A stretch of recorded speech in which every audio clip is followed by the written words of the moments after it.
Assalamualaikum warahmatullahi wabarakatuh. Bismillahirrahmanirrahim. Bismillah, alhamdulillah.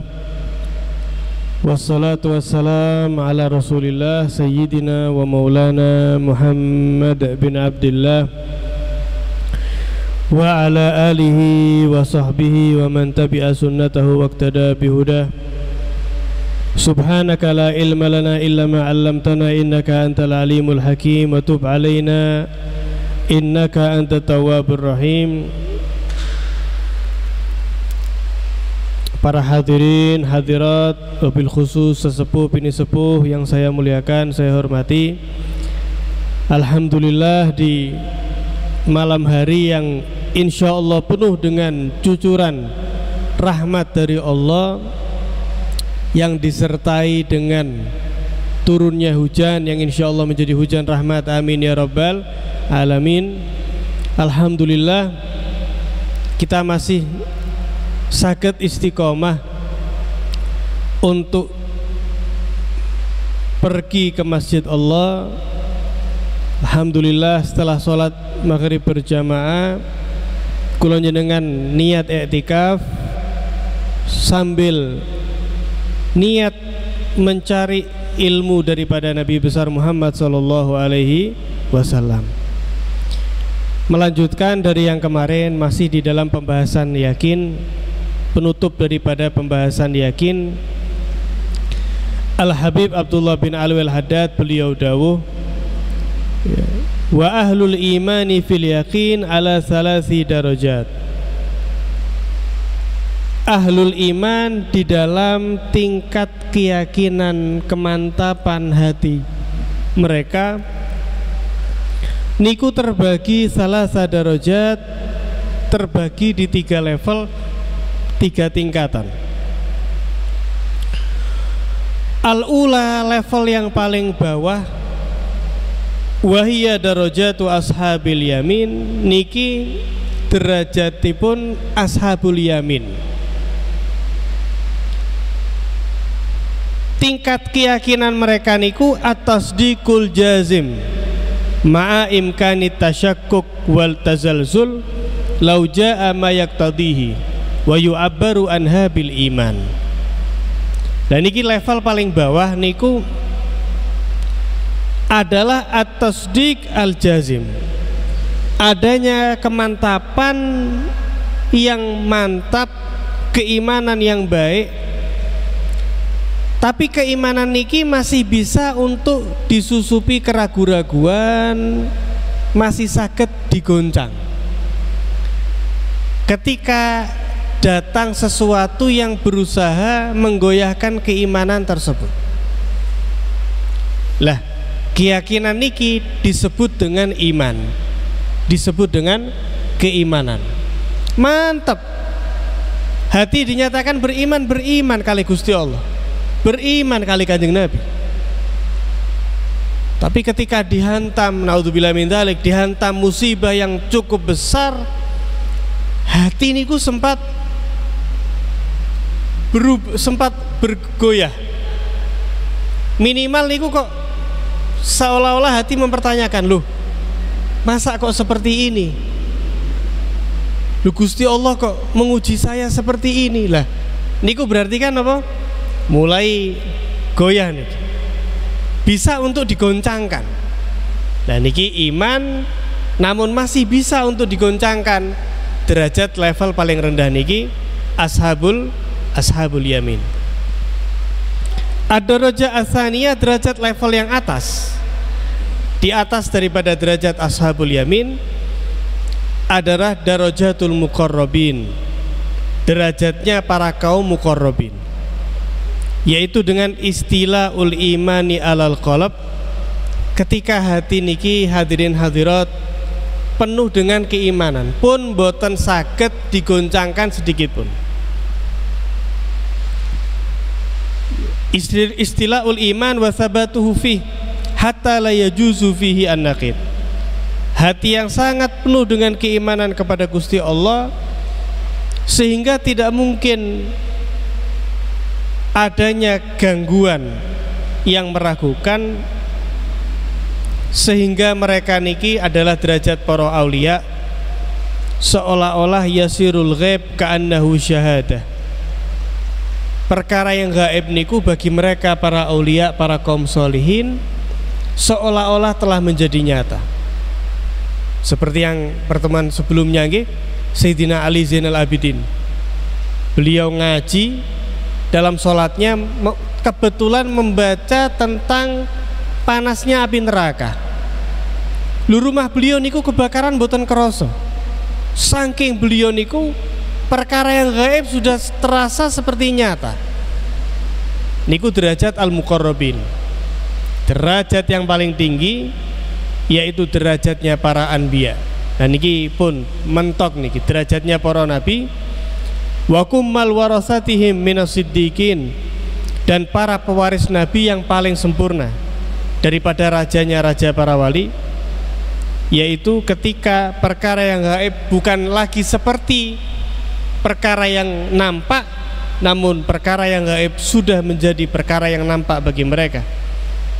Itulah yang kemudian dibahasakan oleh mereka kaum sufi bil kashfi wal ayan, yaitu melihat perkara yang gaib sudah menjadi nyata. Nah, niki 3 derajat hadirin. Kalau jenengan niki kalau sudah masuk derajat ashabul yamin niki pun sae. Apalagi untung-untung kok kalau jenengan ditakdir dalam hidup niki diberikan keyakinan darajatul muqarrabin. Amin nggih. Untung-untung sampai menyentuh derajat keyakinan para pewaris daripada para nabi. Kemudian Imamul Haddad beliau menyatakan, wa baina ahli kulli darajatin fi darajatihim tafawutun ba'id. Lu di antara 3 derajat niki memiliki selisih yang sangat amat jauh sekali. Antara ashabul yamin kali al-muqarrabin niki sangat jauh sekali keyakinan mereka terhadap Allah. Wa kullun fadilun, dan masing-masing di antara mereka adalah orang yang baik, orang yang mulia karena memiliki keimanan kepada Allah. Wal ba'du afdal, hanya saja di antara mereka ada yang memang oleh Gusti Allah dipilih untuk lebih agung keyakinannya, lebih mantap keimanannya kepada Allah Subhanahu wa ta'ala. Dan niku keimanan tambahnya keyakinan tambah mantap, niku rizki dari Allah yang bisa didapatkan dengan 3 sebab yang sudah kita bahas di pertemuan yang sebelumnya. Beliau mengutip firman Allah, dzalika fadlullah yu'tihi man yasha wallahu dzul fadlil azim. Ketika keyakinan itu ditambah oleh Allah dalam hati seseorang, dzalika fadlullah, itulah anugerah Allah yang diberikan kepada siapapun yang Allah kehendaki.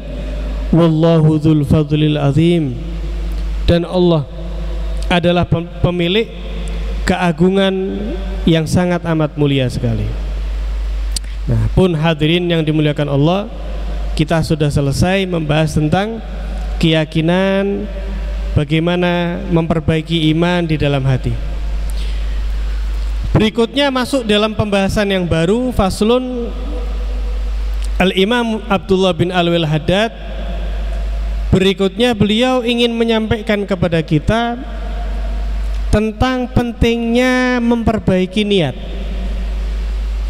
Beliau dawuh, wa alaika ya akhi, dan hendaknya engkau wahai saudaraku. Habib Abdullah niku kalau menasihati menggunakan bahasa yang sangat indah sekali. Hendaknya engkau wahai saudaraku, bi islahin niyah, dengan memperbaiki niat, wa ikhlasiha, dan berusaha untuk tulus ikhlas dalam niat, dalam amal, wa tafakkudiha, dan selalu memperhatikan, mengawasi niat kamu,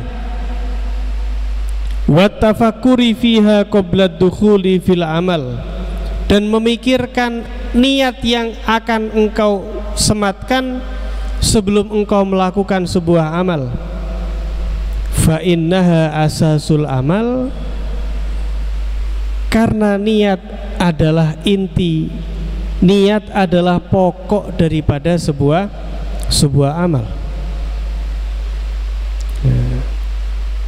Wal a'malu tabi'atun laha husnan wa qubhan wa sihhatan wa fasada.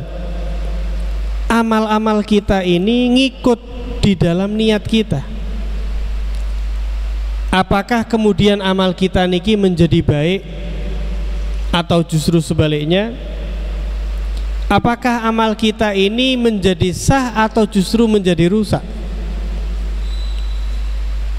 Sebagaimana yang disabdakan oleh Nabi SAW, innamal a'malu binniyat wa innamal likulli imri'in ma nawa. Bahwasanya sesungguhnya setiap amal itu perlu dengan adanya niat, dan setiap manusia akan diganjar oleh Gusti Allah sesuai dengan apa yang dia niatkan di dalam amalan tersebut. Lu niat niki luar biasa, hadirin hadirat. Al-Imam Sufyan Ats-Tsauri niku beliau dawuh, mereka para ulama terdahulu itu mengajarkan kepada anak-anaknya sejak dini untuk menata niat, sebagaimana mereka itu mengajarkan berbuat amal kepada anak mereka.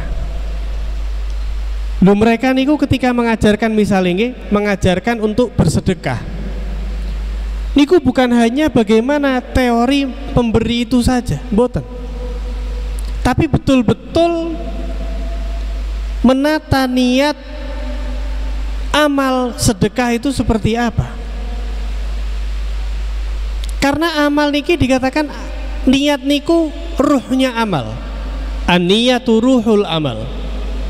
Niat adalah ruhnya amal. Apabila niat tidak ada di dalam amal, maka amal itu tidak dianggap sah. Misalnya kok wonten tiang ngempet tidak makan tidak minum dari subuh sampai maghrib, tapi tidak ada niat puasa, apakah dia mendapatkan fadilah puasa? Tidak. Misalnya kok diet nggih, ya, intermittent fasting misalnya, orang-orang yang diet sekarang itu, wah nggak makan berjam-jam, tapi tidak diniatkan puasa. Sama ada lagi orang nggih sama persis, tidak makan tidak minum dari subuh sampai maghrib. Hanya bedanya yang satu lagi diniatkan puasa karena Allah, menahan lapar menahan haus semata-mata untuk Gusti Allah. Maka keduanya memiliki efek yang sangat jauh berbeda sekali. Yang satu mendapat pahala besar dari Allah, yang satu tidak mendapatkan apa-apa. Misalnya nih, Masya Allah, kita semua ada di dalam masjid. Ada di antara kita mungkin masuk dan keluar di waktu yang relatif sama. Tapi ada yang ketika masuk masjid, baru masuk pintu langsung nawaitul i'tikaf fi hadzal masjid lillahi ta'ala. Saya niat untuk i'tikaf di masjid ini lillahi ta'ala. Lu niku dihitung dari awal para rawuh. Dari awal masuk masjid pun pahala sampai pulang. Ada yang mungkin barusan ini baru niat, baru ingat, lu ya saya belum niat i'tikaf. Wis tak niat wis mumpung di masjid. Lu niki pahalane pun ya mulai dihitung sekarang ini. Jadi beda nggih. Amalnya sama napa mboten? Sama persis. Kita sama-sama duduk di masjid, tapi yang satu duduk dihitung poin terus, dihitung pahala. Setiap detik yang berlalu pahala. Yang satu duduk tapi tidak mendapatkan pahala. Lebih dari itu, niki dahsyatnya niat nggih. Di dalam fikih niku dijelaskan bahwa pahala wajib niku berkali lipat daripada pahala sunnah. Dan ini manfaatnya kula njenengan hadir majelis taklim diantaranya untuk supaya amal kita lebih berkualitas. Iktikaf dalam masjid pahalanya sangat amat besar nilainya. Tapi iktikaf yang sifatnya napa? Sunnah, nggih, sunnah. Seandainya hadirin hadirat, kalau iktikaf kula jenengan niki bernilai fardu, maka itu pahalanya berlipat ganda. Sekarang pertanyaannya, bagaimana iktikaf kita ini bernilai fardu? Ulama menjelaskan dengan cara dinazari. Nah, ketika jenengan kok masuk ke dalam masjid, jenengan nazar, tapi dikasih ikatan waktu. Kalau dalam bahasa Arab ini tidak harus bahasa Arab. Kalau dalam bahasa Arab, nadartul i'tikaf fi hadzal masjid ma dumtu fihi lillahi ta'ala. Bahasa Indonesianya, saya nazar iktikaf di masjid ini selama saya di sini. Nah, tapi dipakai kasih durasi waktu nggih, selama saya di sini. Setelah nazar baru kemudian setelah nazar nggih, nazar iktikaf, saya nazar iktikaf di masjid ini selama saya di sini lillahi ta'ala, baru kemudian niat iktikaf. Saya niat iktikaf sebagaimana telah saya nazari lillahi ta'ala, lu niki nilainya beda lagi. Misalnya kok ada orang yang hanya niat iktikaf saja dengan orang yang niat iktikaf dinazari, ini pahalanya jauh. Duduknya sama, nggih, duduknya sama, tapi ketika pulang munggo-mono kalau oleh Gusti Allah diketokno gitu nggih, yang satu mungkin bawa kresek, yang satu bawa karung. Pahala tadi itu. Masya Allah, nggih. Apa yang membedakan para rawuh? Niat.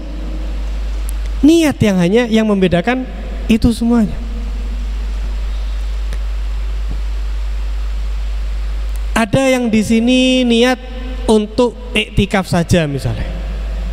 Tapi semakin banyak niat kita, semakin besar pahalanya. Niat ke Masjid Al-Falah, saya mau sholat berjamaah, saya mau iktikaf di masjid.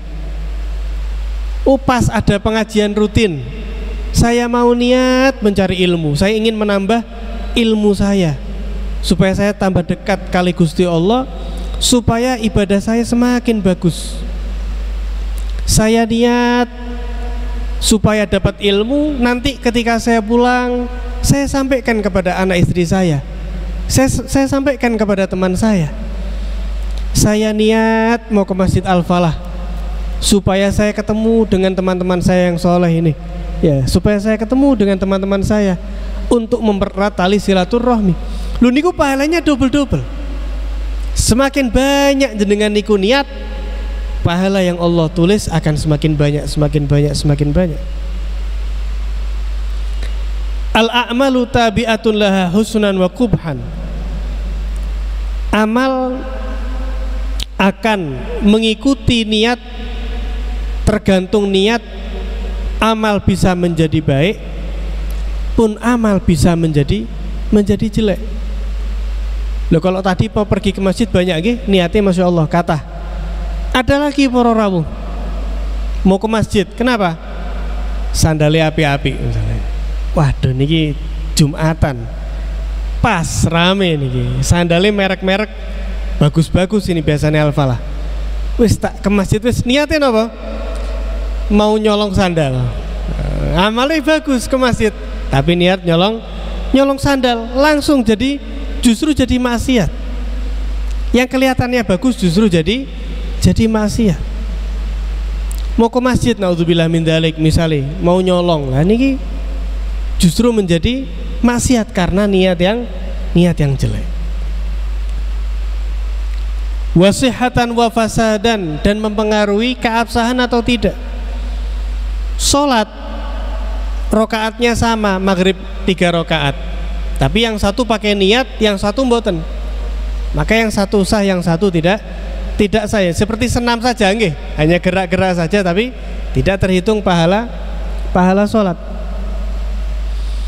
Pun ibadah para rawuh bisa menjadi rusak gara-gara niat.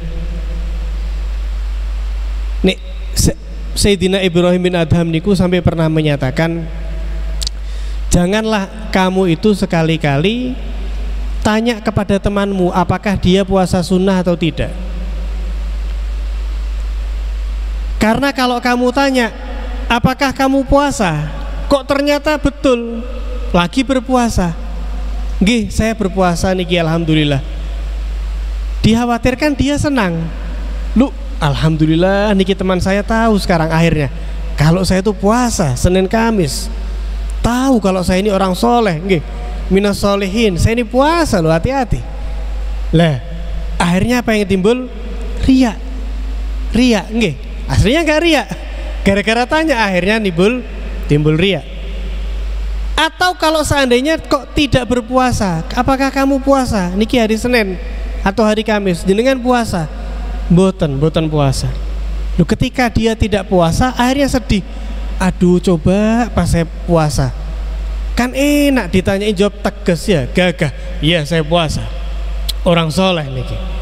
Nah kok gara-gara nggak puasa sedih lah, gembiranya dia karena puasa atau sedihnya dia karena ketahuan tidak puasa, kilahuma min alamatir riya, dawuh Sayyidina Ibrahim bin Adham, niki tanda-tanda riya, sehingga kamu menyebabkan temannya kamu riya. Lu sampai para rawuh ingkang minulya pernah diceritakan seseorang itu ibadah hajinya menjadi gugur.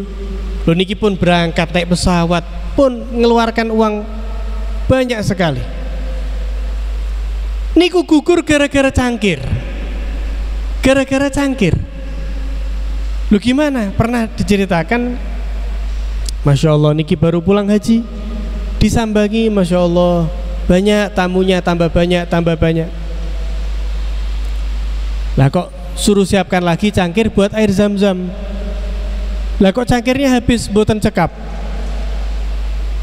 Akhirnya Pak Haji niki mengatakan, Bu tolong ambilkan cangkir yang kita beli di Mekah yang haji yang kemarin, bukan yang barusan ini ya, haji yang tahun kemarinnya lagi, tolong diambilkan.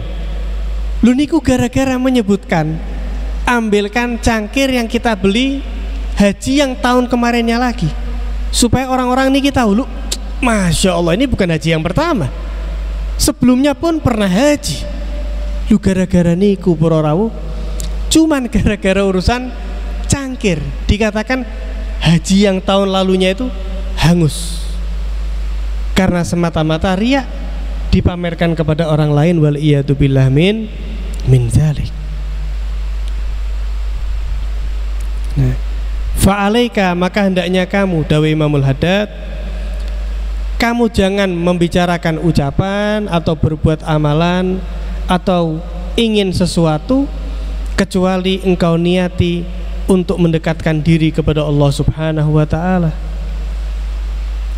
dan menghendaki, menginginkan pahala yang telah Allah tetapkan untuk siapapun yang menghendaki untuk beramal soleh. Wa alam, dan ketahuilah bahwa tidak sah mendekatkan diri kepada Allah kecuali dengan apa yang telah Allah syariatkan melalui lisannya Rasulullah sallallahu alaihi wasallam daripada ibadah-ibadah fardu dan ibadah-ibadah yang sunnah. Jadi tidak sah para rawuh kalau kita ingin mendekatkan diri kepada Allah kecuali dengan memang tata cara yang telah dijelaskan oleh Rasulullah sallallahu alaihi wasallam. Jangankan kok perkara yang sudah pure bernilai ibadah, lu perkara mubah niku, perkara yang sifatnya niku adat saja, adat kebiasaan, jika diniati mendekatkan diri kepada Gusti Allah niku pun dicatat pahala. Misalnya kok minum, seperti minum niki, minum nih, bismillah, diniatkan misalnya supaya bisa berbicara dengan enak, supaya jenengan bisa ngaji Al-Quran dengan nikmat, tidak haus, lo niki bernilai pahala.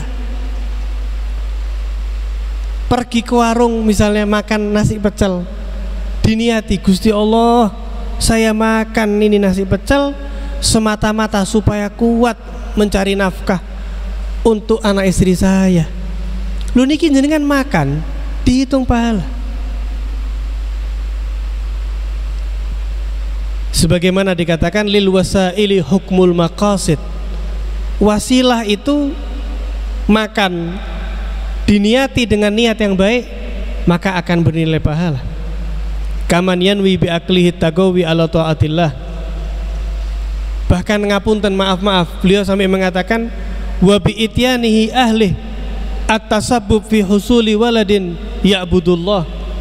Lu bahkan para rawuh, ketika seorang suami mendatangi istrinya dengan niat dalam hati, ya Allah, semoga untuk mendapatkan keturunan yang soleh solehah, yang kemudian mereka ikut menyembahmu ya Allah, ikut beribadah kepadamu. Loh, itu pun dihitung pahala, dihitung pahala. Lu jangankan mengerjakan yang mubah para rawuh, ada orang kok tidur loh niki, tidur wis timbang rasan-rasan, timbang bermaksiat, saya akan tidur ya Allah semata-mata untuk menghindari maksiat, nimbang kulo cangkruan tambah pembahasan ngalor ngidul nggih, tambah ngerasani Pak Fulan, wis mending kulo tidur ya Allah dengan niat meninggalkan maksiat. Tidurnya jenengan niku bernilai pahala. Olahraga misalnya, nopo sepedahan, wah keliling sepedahan atau jogging pagi-pagi nggih, atau senam mungkin, diniati ya Allah saya ini senam, saya jogging, saya sepedahan semata-mata agar sehat ya Allah, sehat untuk beribadah, sehat untuk mencari nafkah, sehat untuk membantu anak istri saya, sehat untuk bisa membantu orang yang membutuhkan. Lho niku jenengan olahraga pun mendapatkan pahala.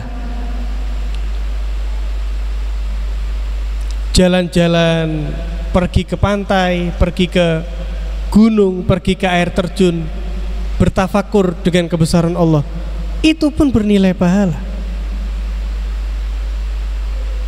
Pakai parfum loh, pakai parfum niki kan mubah nggih. Tapi ketika jenengan niati niat yang baik, itu pun bernilai pahala. Bahkan Nabi SAW niku para rawuh beliau mengatakan, man tatayyaba lillah jaa yaumal qiyamah wa rihuhu atyab min rihil misk. Barang siapa yang pakai parfum semata-mata karena Allah, maka kelak di hari kiamat, kelak di akhirat, dia nggak perlu pakai parfum, Allah wujudkan dia dengan aroma yang semerbak, lebih harum, lebih indah daripada minyak misik sekalipun. Masya Allah. Jadi kok misalnya jenengan mau berangkat ke Masjid Al-Falah pakai parfum, niatnya yang pertama ikut mengikuti meniru kanjeng Nabi Muhammad SAW. Satu. Yang kedua, saya ya Allah pakai parfum, saya niat ikut mengharumkan masjidnya Allah. Nomor dua. Yang ketiga, ya Allah saya niat pakai parfum mau ke masjid supaya jamaah di masjid ikut mencium aroma harum dan khusyuk ketika melaksanakan sholat. Ya Allah saya niat pakai parfum supaya tidak tercium aroma yang tidak enak dari tubuh saya. Dan yang lucu lagi misalnya, ya Allah saya pakai parfum dengan niat supaya orang tidak ngerasani saya kalau saya bau. Loh ini termasuk pahala. Ya, kalau misalnya aromanya tidak sedap, nggak ada ngerasan-rasan niki, waduh sopo niki, niki mesti gak atus niki. Misalnya, akhirnya kan gak ada rasan-rasan, gak ada rasan-rasan. Dan niki ditutup pintu rasan-rasan dengan menggunakan parfum. Loh niki pahala ini luar biasa. Hanya dengan perkara yang mubah, namun pintar-pintar niat. Loh jenengan ngopi niku lho bisa bernilai pahala. Ngopi niku jadi pahala. Ngopi pagi hari, ya Allah saya ngopi supaya saya nggak ngantuk, saya mau sholat isyraq, saya mau sholat duha, saya mau ngaji, saya mau pergi kerja ya Allah supaya nggak ngantuk, saya ngopi. Lu ngopi jenengan dapat pahala. Duh, niki nggih di antara fadilah kita niki hadir majelis ilmu supaya apapun yang kita lakukan niku bernilai ibadah. Kalau kulon jenengan niki dasarkan semata-mata karena Allah Subhanahu wa ta'ala. Nah, begitulah para rawuh,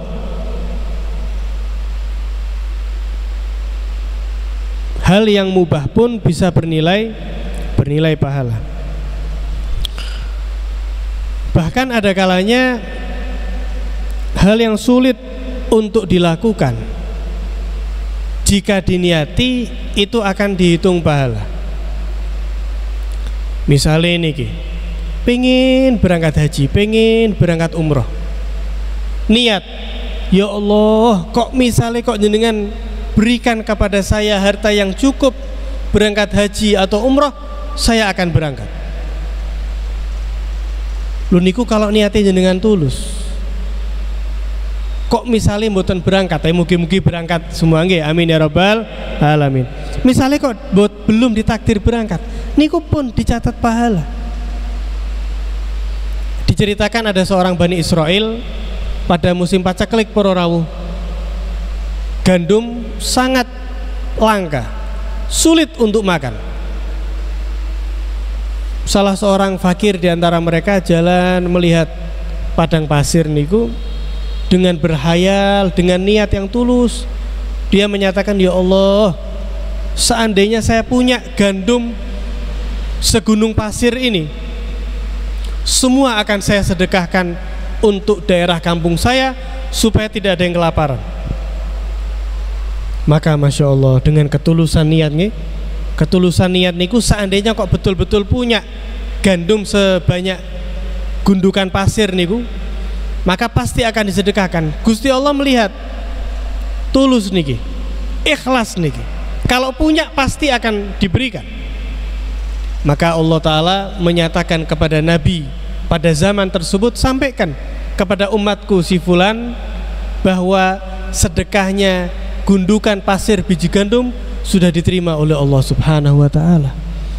Loh niku pun sudah dihitung pahala sebesar sedekah gandum. Lah niki muncul pertanyaan. Tadi niat kita bahas bisa menjadikan amalan yang tidak berupa ibadah menjadi ibadah dan bernilai pahala. Apakah kemudian amalan maksiat bisa bernilai pahala dengan niat? Maling untuk sedekah,